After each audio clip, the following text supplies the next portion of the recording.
अस्सलामुअलैकुम ख़वातीनो हज़रात, कैसे हैं आप सब लोग। उम्मीद है खैरियत से होंगे। जी हाँ, माहनामा आबकारी जो जिन्नातों की दुनिया और इंसानों की जिस्मानी बीमारियों, जहनी उलझनों और रूहानी मसाइल का हल है। आज इसमें टॉपिक है जिन्नात का पैदाइशी दोस्त। ये एक ऐसे शख्स की सच्ची आप बीती जो पैदाइश रफ्ता कौलिया जिन्नात की सरपरस्ती में है। इनके दिन रात जिन्नात के साथ गुजर रहे हैं। अल्लाह वाले जिन्नात और काले पीले जादूगर जिन्नात हर जगह रहते हैं और मुख्तलिफ शक्लों में रहते हैं, क्योंकि इनकी तादाद इंसानों से कहीं ज़्यादा है और इंसान इनके मुकाबले में कुछ भी नहीं है। ये तो अल्लाह ताला ने हिसार कायम किया है, हिफाजत का निज़ाम बनाया है कि हम जिन्नात के इस निज़ाम से महफूज हैं। हदीस शरीफ में आता है कि अल्लाह पाक ने सिर्फ आँख की हिफाजत के लिए 9 फरिश्तों की ड्यूटी मुकर्रर की है, वरना जिन्नाती और शैतानी चीज़ें उनको खा जाएंगी। एक घर का केस मेरे पास आया। इस घर में जगह जगह अबाबिल ने घोंसले बनाए हुए थे। हालांकि अबाबिल घरों में घोंसले नहीं बनाते, वीरानों और ऊंची जगहों पर घोंसले बनाते हैं। अबाबिलों के घोंसले अगर बन भी जाएं तो कोई अनोखी बात नहीं और कोई संजीदा मसला नहीं, लेकिन इनके साथ कुछ यूँ होता था। अबाबिल कभी भी घर का खाना पीना और घर की चीज़ों को चिड़ियों की तरह नहीं खाते थे। वो इनके दस्तरखान पर बैठ जाते थे। वो अगर रोटी के तिनके डालते तो खाते, इनके सामने चहकते और ऐसा महसूस होता जैसे इनसे खेलते हैं। घर वाले पहले कुछ खौफजदा हुए, फिर मानूस हो गए। लेकिन एक दफ़ा अनोखा वाक़या हुआ। एक अबाबिल मुंह में एक कागज़ लाया और इनके दस्तरखान के करीब छोड़कर चला गया। इस कागज़ में पेंसिल से लिखी हुई कुछ तहरीर थी। ये लिखा हुआ था, अस्सलामुअलैकुम वरहमतुल्लाह, हम आपके घर में बहुत पुराने हैं, बल्कि आपसे भी पुराने रहते हैं। आप घर में दुरूद इब्राहिमी बहुत पढ़ते हैं, क्योंकि तमाम दुनिया के अबाबिल की ग़िज़ा और ज़िक्र दुरूद इब्राहिमी है। हमें आपके दुरूद इब्राहिमी से बहुत अंस है। आजकल आपने दुरूद इब्राहिमी पढ़ना कम कर दिया है। यह कम ना करें, बल्कि हम आपका घर छोड़कर चले जाएंगे। हम जिन्नात हैं, लेकिन आपको तकलीफ़ ना दी है ना देंगे। आपने खौफज़दा नहीं होना, हमसे डरना नहीं, बस दुरूद इब्राहिमी की तादाद बढ़ाते चले जाएं और दुरूद इब्राहिमी को ज़्यादा से ज़्यादा करते चले जाएं।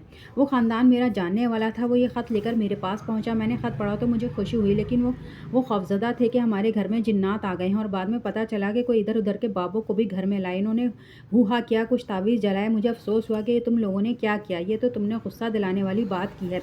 वो तुम्हारे दोस्त हैं। मैंने इन्हें समझाया, इनको समझ में आ गई, लेकिन इनकी एक बहू को कुछ मेरी बात समझ ना आई, क्योंकि इसकी माँ बहुत बाबों और तावीज़ात वालों के पास आना जाना रखती थी। इसने अपनी चाल वही रखी, जिन्नात घर से निकालो, बच्चे हमारे बीमार हो जाएंगे, तेरे घर में तकलीफ़ हो जाएगी। अगर कोई बच्चा बीमार हुआ भी तो कहा, देखा तुम्हें मैंने कहा था, बच्चे बीमार होते भी रहते हैं, बच्चे उठते गिरते भी रहते हैं। लेकिन इसे समझ ना आई, लेकिन वो कागज़ अपने पास रख लिया, यानी इनका ख़त, और इन्हें ताकीद की कि आज के बाद आप बकसरत दुरूद इब्राहिमी पढ़ना शुरू कर दें।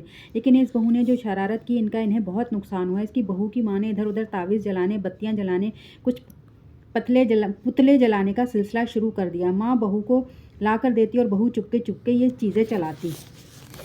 बहू को और मौका मिला, इसने कहना शुरू कर दिया कि देखो, मैंने तुम्हें कहा था कि जिन्नात है और उनकी वजह से सब कुछ हो रहा है। मुझे गुस्सा आया और मैं समझ गया कि अब इन जिन्नात ने इनसे इंतकाम लेना शुरू कर दिया और इनके इंतकाम से बच नहीं सकेंगे। मैंने कहा, बहू और इसकी माँ को बुलाओ। बहू तो आ गई, माँ आने को तैयार नहीं थी। खैर, किसी तरह माँ भी आ गई। बैठकर इन्हें मैंने वाक़यात, मुशाहदात और जज्बात समझाया और ये समझाया कि ये नेक जिन्नात हैं। इसकी मिसाल ऐसे है, एक शरीफ आदमी गली में जा रहा है। इसे गली के हर किनारे पर कोई आदमी छेड़े, कोई तंग करे, कोई पत्थर मारे, कोई छुरी मारे, फिर अगर वो अपना दिफा करे तो कहते हैं कि यह शख्स तो लड़ता है, बल्कि बिल्कुल यही हाल आपका है, आप भी इनको बहुत तंग कर रहे हैं। आखिरकार मैंने कहा, इस बहू को फ़िलहाल घर से अलहदा कर दें, क्योंकि वो मुझसे सच्ची अक़ीदत रखते थे। इन्होंने मेरी बात मानी, बहू को घर से अलहदा कर दिया, इसको किराए का मकान लेकर दिया। बहू मुझे गालियाँ देती, बुरा भला कहती चली गई। मैंने बर्दाश्त का दरगुजर किया। इन हज़रात ने फिर से दुरूद इब्राहिमी पढ़ना शुरू कर दिया, क्योंकि मुश्किल हालात देख चुके थे, परेशानियाँ, दुख तकलीफ़, मसाइल, उलझने आँखों से देख चुके थे। अब तो इन्होंने दुरूद इब्राहिमी ज़्यादा पढ़ा। बस सिर्फ 1.5 हफ्ते के बाद घर के मसाइल नॉर्मल होना शुरू हुए। हर चीज़ ठंडी हो गई। वो अबाबिल फिर से इनके पास आकर बैठना शुरू हो गए। फिर वही बहारें, फिर वही बरक़ात और फिर वही खैर। अब इन्हें एहसास हुआ बहू और इसकी माँ गलत थी। मैंने जो इन्हें मशवरा दिया था वो ठीक था। और फिर बहू और इनकी माँ बार बार माफ़िया मांगती, नादिम होती और नादामत करती थी। तो ख़वातीनो हज़रात, आज के लिए इतना ही। मिलते हैं अगली वीडियो में। अल्लाह हाफ़िज़।